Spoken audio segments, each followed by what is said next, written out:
honourable member for Peterborough-Kawartha. Thank you, Mr. Speaker.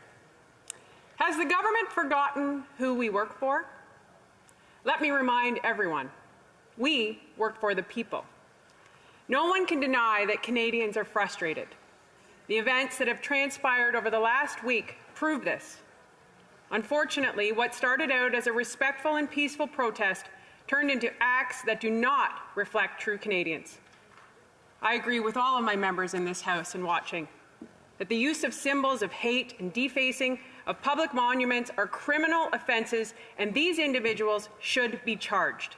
There is no room for hate.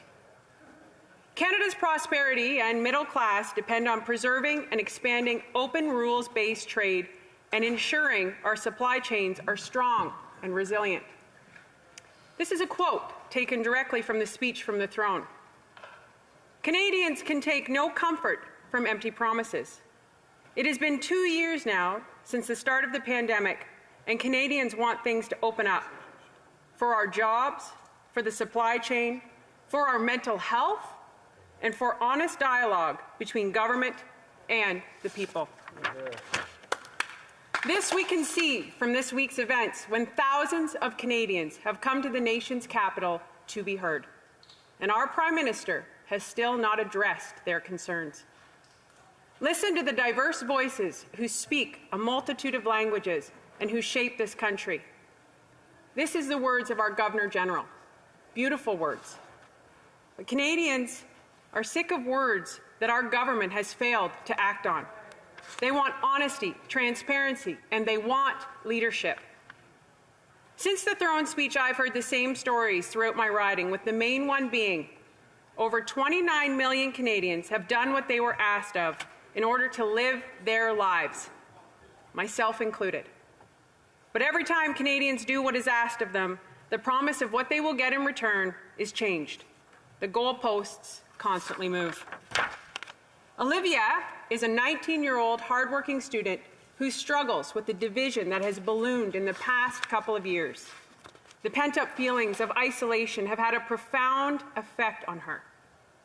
This pandemic has magnified many long-brewing issues in our country, the biggest one being our mental health crisis.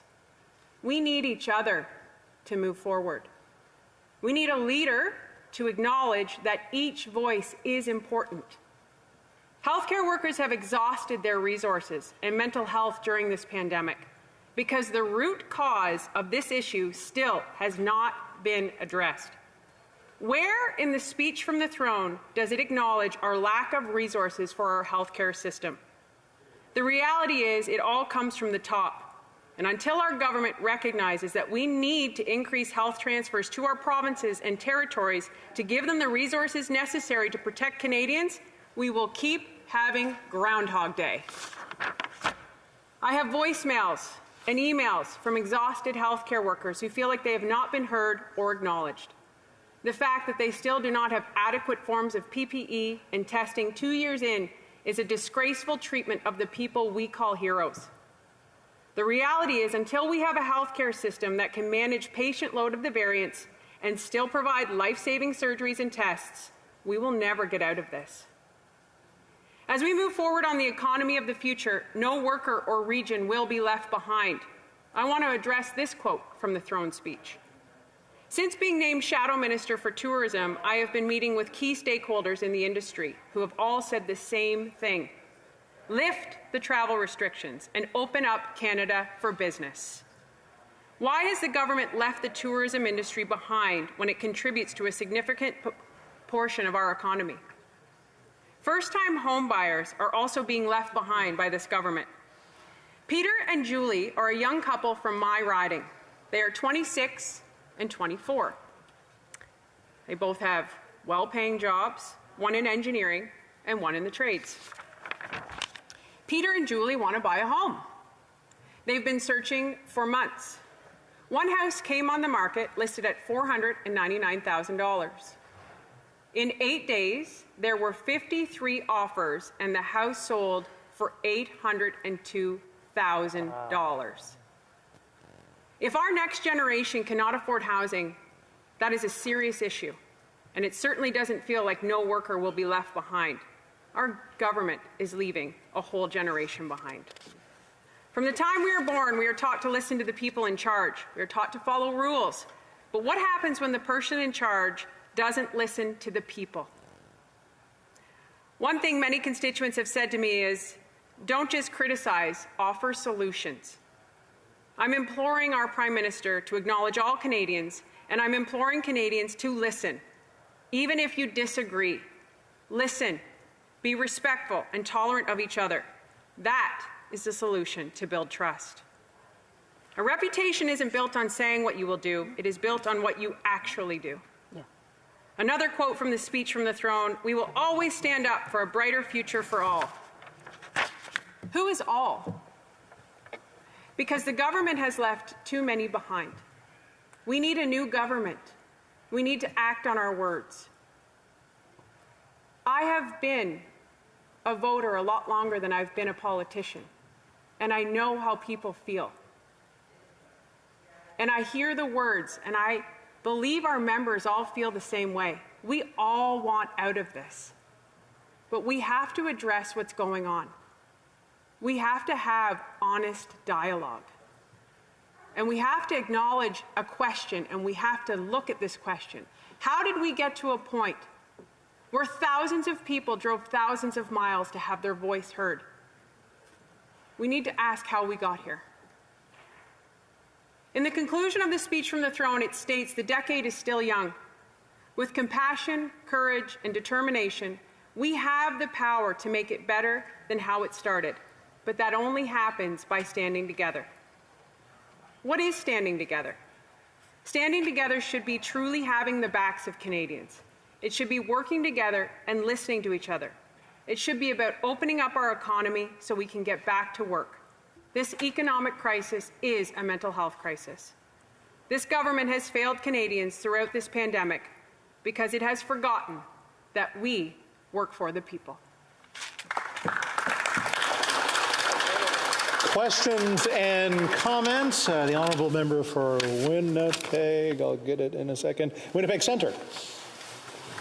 Yes, thank you so much, Mr. Speaker, and I'd like to thank my colleague for her comments. You know, this federal government has indicated that they're a feminist government.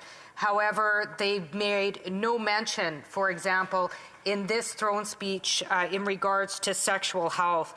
We know that reproductive justice is critical for gender equality.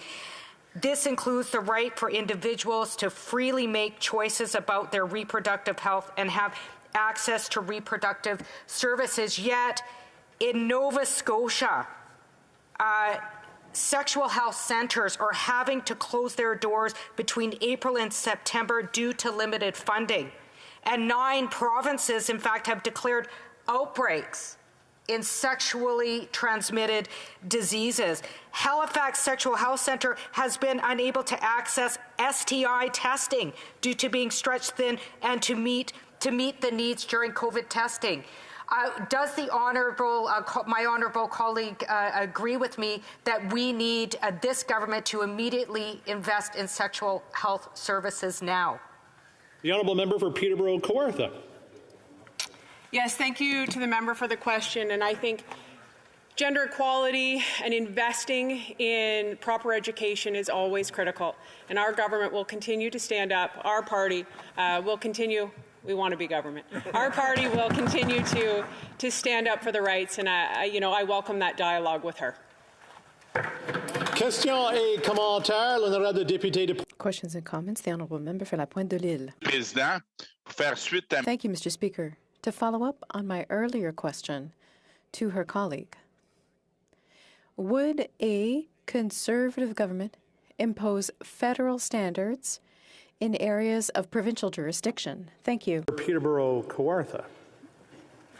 Thank you so much. That's a great question. And I think it's interesting to look at all of the protesters who've driven across the country here when so many of the issues they are protesting are in fact of provincial jurisdiction. So why?